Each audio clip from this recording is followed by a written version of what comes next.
here. So let's go ahead and take a look at it.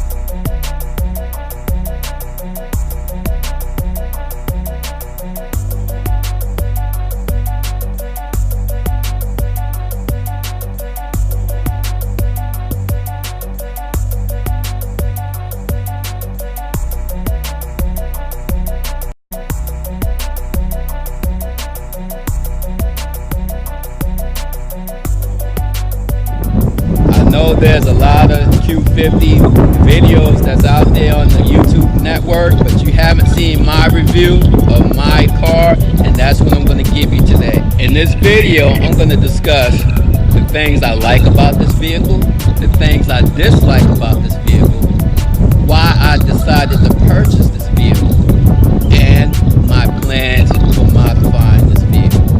Thanks to some of the channels that I watch on the Q50 before I bought this vehicle, such as Midwest Hooligans. We also have Concept Z and Boosted Motion. I was watching a lot of their videos.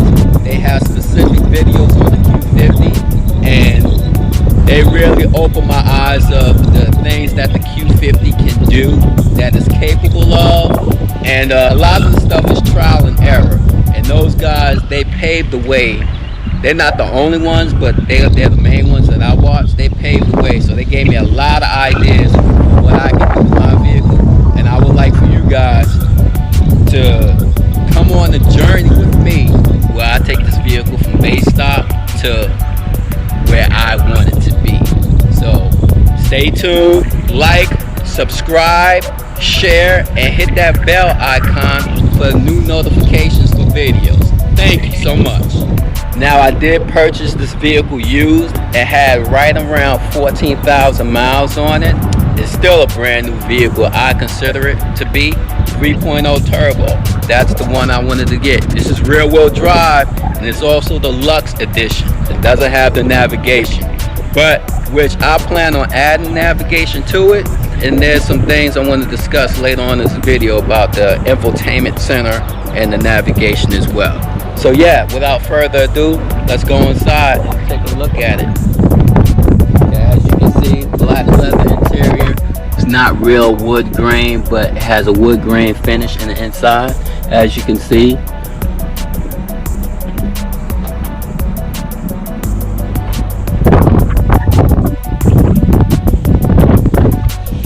Nice leather, nice to the touch. It's not the best quality, but it's decent for entry-level luxury vehicle, in my opinion.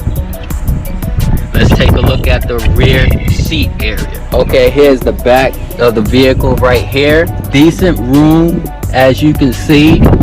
That front driver's seat is set for me. I'm 6 feet tall, and we're gonna check out how I fit in the back seat with that seat set for me, a 6-foot driver. Get in here. Okay, as you can see, I have plenty of headroom. Okay, I have good room back here. It's really pretty decent, in my opinion. I'm gonna go ahead and close this door so we can get a decent look. It may get a little dark in here, so excuse me for that.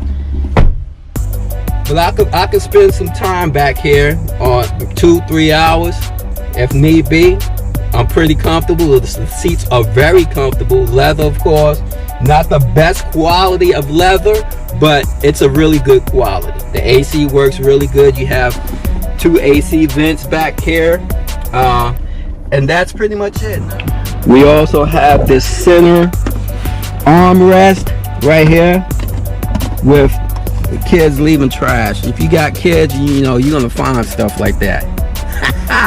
Kids, boy, I tell you. That's what they do. But look, cup holders. You shouldn't have trash in your cup holders, but when you have kids, you're gonna find some trash in your cup holders. But look, you got 2 cup holders right here, decent size, and you have a pass-through. The seat does not fold down.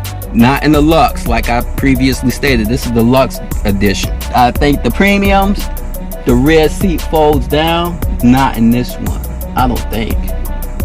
But you know what? I'm about to find out, because I see a little tab back there. The seats do not fold down in the back. Those tabs that I see back here is for a child seat, and I'll show that to you. It's up top. I thought it was a seat to fold down, but it's not. If you can get a good visual of it, right there, that black tab behind the headrest, that is for a child safety seat. And there's another one here and there, so it's 3 of them. Okay, heading towards the back of the vehicle, we can check out the trunk space. For those of you that's interested in the trunk space that this vehicle has, we'll take a quick look at that. You can see I still have my 30-day tag. I don't know if you can see because of the bad lighting, but this vehicle has pretty decent trunk space. It's not bad. You can get a couple of suitcases in here underneath, and you've probably seen this on previous videos, but I'm just showing you mine. Not a whole lot going on. You have a tire repair kit, which is in this bag right here, and that's pretty much it. This car does not come with a spare tire, so you won't get that. Make sure that's noted. So on the inside of the vehicle, it's very comfortable. I like the way the interior look. I kind of like the dual screen, although it's kind of old and dated. In my personal opinion, I really don't care for the infotainment center. It should be updated and more user-friendly. There are a couple of videos out there that you can find on the infotainment center. I didn't buy this vehicle for the infotainment center. It doesn't have the nav, but I plan on installing my own nav. And here's the thing, I wasn't concerned with this vehicle not having the navigation when I first purchased it, because most navigation systems in vehicles are outdated. So I planned on getting something that constantly update, like Waze or have Google Maps. I'm having an issue finding something, so what I've been thinking about doing was I found a couple of wrecked vehicles, 2018s, Q50s with nav, and I've been thinking about changing that nav out and putting it in with this one. If anybody out there has done anything like that or has heard of anything like that, please let me know in the comments below, because that's something I plan on doing later on to this vehicle to get the navigation working in here. I think the 2 screens are kind of redundant. One, just the top screen shows a clock constantly, and it also shows your radio information and stuff like that. That's basically what it shows. You do stuff like, and the bottom screen pretty much do the same thing. So, you know, that's one thing I really don't care for too much, but you know, it didn't deter me from purchasing the vehicle. So just so you guys know, but it pretty much stays just like that right there, showing the clock, big old clock. You also see I have my radar detector, my Max 360, and I have a dash cam, which is right up here. If y'all want information on that, you want me to do a video on that, please let me know in the comments below, and I will go ahead and review on that. So if you think you're in a market for a dash cam or a radar detector, hit me up and I'll give you my review on the ones that I have and what I think about it. If not, then hey, it is what it is. So why don't we just go for a quick drive? Let's go.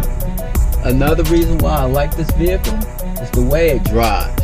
I've been doing a lot of research before I purchased the vehicle, and there was a lot of complaints from numerous YouTubers, and they said that they really didn't like the way the car steers. My personal opinion, this car steers fine, for the exception if the vehicle has run flat tires. The run flat tires do have an effect on the vehicle steering and how it handles. Other than that, this is not a high performance sports car. This is not Lamborghini. This is not Porsche. This is not, you know, this this is a luxury vehicle. Of course, this car is not going to steer like those type of cars. You can't compare this car to those type of cars. Me, I have no issue with the steering whatsoever. I don't have rim flat tires. I think some YouTubers hear some of the things other YouTubers say and they caveat on some of their negative things. And you see so many of them on the road. Obviously, the people that purchase these vehicles, they have no indication that the vehicle has steering issues. So I think that's completely nonsense. It may not feel the best. It may not feel like a Mercedes-Benz. This is not a Mercedes. This is Infiniti, guys. Don't get that confused. The acceleration of this car, awesome. Transmission seems to shift fine. I do like the manual shift because I compare this vehicle to my 2006 Lexus GS300. And when I manual shifted that car, it was like a complete 1 second delay before the car actually shifted, and that sucked. This is more quicker than that. This car does a lot of things well, and I like how you can tune it. The main reason why this vehicle was purchased, the tunability of it, the reliability, things of that nature, and the look. I love the looks of this vehicle. Even though it's dated, even though it's been out since 2014 and it is due for a makeover, the looks of it still is really sharp. It makes a statement when you see this vehicle from the outside rolling. It has a nice luxurious feel. This car is like the ultimate sleeper because you wouldn't think that this car is as fast as it is. So to all those other cars out there, look out, this thing will move. So those are some of the reasons why I like this car. I want to give it another big shout out, and I can't do it enough because as I was doing the research before this, I purchased this vehicle, I watched Midwest Hoonigan, I watched Boosted Motion, I watched Concept Z out of Arizona, and they gave me a lot of good information on this vehicle. Different things, modifications you can do if you choose to do that. I'll put their links in the description below so you can check out their videos as well. Please, once again, I am a veteran. If you support veterans, then support me. Like, subscribe, hit that bell icon for notifications, and share. And please, I would like for you guys to join me in my quest to make this car look and drive the way I want it to. So be on the lookout for modifications. I'm not doing a whole lot of engine modifications. Most of my stuff is going to be visual. But thanks to those guys that I previously mentioned, because they gave me, like I said, I'm saying it again, they gave me a lot of great ideas on the things that I can do to enhance the performance, to enhance the way the car looks, to enhance the way the car handles. So yeah, stay tuned. Need to Speed car reviews once again, and I will see you guys on the next video.